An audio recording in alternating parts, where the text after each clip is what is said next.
రేపు సోమవారం market open అయ్యేసరికి మీరు ఒక విషయాన్ని గమనించాలి. ఎఫ్ఐఐస్ సైలెంట్గా తమ గేమ్ ప్లాన్ మార్చేస్తున్నారా? నిఫ్టీలో కనిపిస్తున్న ఆ ఈవినింగ్ స్టార్ ఫార్మేషన్ దేనికి సంకేతం? చాలామంది రీటైల్ ఇన్వెస్టర్లు బ్రేకౌట్ అనుకుని ట్రాప్ అవుతున్నారు. కానీ అసలు స్మార్ట్ మనీ ఎక్కడ అక్యుములేట్ అవుతుందో మీకు తెలుసా? ఈరోజు మనం చూడబోయే 5 స్టాక్స్లో ఒకదాంట్లో ఆల్ టైమ్ హై బ్రేకౌట్ కనిపిస్తుంటే మరొకటి ఇన్వెస్టర్లను భయపెడుతోంది. ఈ వీడియోను చివరి వరకు చూడకపోతే మీరు రేపటి మార్కెట్లో ఒక కీలకమైన మూమెంట్ను మిస్ అయ్యే అవకాశం ఉంది. Let's dive deep. Nifty 50 analysis. Market ప్రస్తుతం ఒక కీలకమైన మలుపులో ఉంది. నిఫ్టీ 50 శుక్రవారం 24,176 వద్ద క్లోజ్ అయింది. డైలీ చార్ట్లో ఈవినింగ్ స్టార్ ప్యాటర్న్ ఫామ్ అవ్వడం గమనించాలి. ఇది షార్ట్ టర్మ్ ఎగ్జాషన్కి సంకేతం. సపోర్ట్ లెవెల్స్ 24,050 నుండి 23,900 జోన్ నిఫ్టీకి బలమైన సపోర్ట్గా ఉంది. ఒకవేళ 24,000 మార్క్ బ్రేక్ అయితే మార్కెట్లో మరింత సెల్లింగ్ ప్రెషర్ చూడొచ్చు. రెసిస్టెన్స్ పైన 24,350 నుండి 24,500 వరకు స్ట్రాంగ్ రెసిస్టెన్స్ కనిపిస్తోంది. ఆప్షన్ డేటా ప్రకారం 24,400 దగ్గర అగ్రెసివ్ కాల్ రైటింగ్ జరుగుతోంది. ఎఫ్ఐఐస్ వరుసగా సెల్లింగ్ చేస్తున్నారు. ఇది మార్కెట్ రికవరీని అడ్డుకుంటోంది. ఈ వీడియో మీకు నచ్చితే వెంటనే లైక్ చేయండి. ఇలాంటి ఇన్-డెప్త్ ఎనాలిసిస్ కోసం మన ఛానల్ని సబ్స్క్రైబ్ చేసుకోండి. మీ పోర్ట్ఫోలియోలో ఏ స్టాక్స్ ఉన్నాయో కామెంట్ చేయండి. Bank Nifty analysis. Bank Nifty పరిస్థితి నిఫ్టీ కంటే కొంచెం వీక్గా ఉంది. 55,310 వద్ద లోజైన బ్యాంక్ నిఫ్టీ 50 డిఎంఏ కిందకు పడిపోయింది. మొమెంటం 55,800 నుంచి 56,000 జోన్ ఇప్పుడు ఒక పెద్ద అడ్డంకిగా మారింది. ఈ లెవెల్ పైన క్లోజ్ అయితేనే మళ్లీ బుల్లిష్ మొమెంటం వచ్చే ఛాన్స్ ఉంది.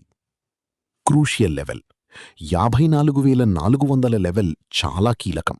ఇది హోల్డ్ చేసినంతకాలం రికవరీ ఆశలు ఉంటాయి, లేదంటే బ్యాంకింగ్ స్టాక్స్లో మరింత కరెక్షన్ తప్పదు.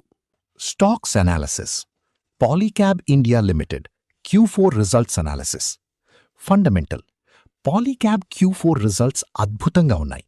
రెవెన్యూ 27% పెరిగి 8,865 కోట్లకు చేరింది. నెట్ ప్రాఫిట్ కూడా 7% గ్రోత్తో 786 కోట్లుగా నమోదైంది. కంపెనీ 47 రూపాయల డివిడెండ్ ప్రకటించింది. టెక్నికల్. చార్ట్లో స్టాక్ 9,159 ఆల్ టైమ్ హై వద్ద ఉంది. వైర్లు మరియు కేబుల్స్ విభాగం 30% గ్రోత్తో దూసుకుపోతోంది. కానీ మార్జిన్స్ కొంచెం ప్రెషర్లో ఉన్నాయి. ఇది గమనించాలి. Nippon life India AMC. Fundamental. Nippon life net profit 29% పెరిగి 385 కోట్లకు చేరింది. మేనేజ్మెంట్ 12.50 ఫైనల్ డివిడెండ్ కూడా ప్రకటించింది. టెక్నికల్. స్టాక్ ప్రైస్ 989 రూపాయల వద్ద స్థిరంగా ఉంది. గ్రోత్ మరియు ఆపరేషనల్ ఎఫిషియన్సీ బాగుండటం వల్ల ఇన్వెస్టర్లు దీనిపై పాజిటివ్గా ఉన్నారు. Good luck India. Fundamental. Iron and steel సెక్టార్లో ఉన్న ఈ కంపెనీ 1,423 వద్ద ఆల్ టైమ్ హైని హిట్ చేసింది. గడచిన నెల రోజుల్లోనే 34% రిటర్న్స్ ఇచ్చింది. టెక్నికల్. స్టాక్ అన్ని కీలక మూవింగ్ యావరేజెస్ 5, 20, 50, 100, 200 పైన ట్రేడ్ అవుతోంది. వాల్యూమ్తో కూడిన బ్రేకౌట్ ఇక్కడ కనిపిస్తోంది. ఈ వీడియో మీకు నచ్చితే వెంటనే లైక్ చేయండి. ఇలాంటి ఇన్-డెప్త్ ఎనాలిసిస్ కోసం మన ఛానల్ని సబ్స్క్రైబ్ చేసుకోండి. మీ పోర్ట్ఫోలియోలో ఏ స్టాక్స్ ఉన్నాయో కామెంట్ చేయండి. మార్కెట్ ప్రస్తుతం వాలటైల్గా ఉంది. ముఖ్యంగా ఎఫ్ఐఐ సెల్లింగ్ చేస్తున్న సమయంలో రీటైల్ ఇన్వెస్టర్లు చాలా జాగ్రత్తగా ఉండాలి. బ్రేకౌట్ ట్రాప్స్లో పడకుండా స్ట్రిక్ట్ స్టాప్ లాస్ మెయింటైన్ చేయండి. రేపటి మార్కెట్ ఓపెనింగ్ మనకొక క్లారిటీ ఇస్తుంది. ఈ వీడియో ఎడ్యుకేషనల్ పర్పస్ కోసం మాత్రమే. స్టాక్స్ గురించి అనాలిసిస్, పర్సనల్ ఒపీనియన్ మాత్రమే. బై ఆర్ సెల్ రికమెండేషన్ కాదు. ఇన్వెస్ట్మెంట్ చేసే ముందు మీ ఫైనాన్షియల్ అడ్వైజర్ని కన్సల్ట్ చేయండి. నేను సెబీ రిజిస్టర్డ్ రీసెర్చ్ అనలిస్ట్ని కాదు.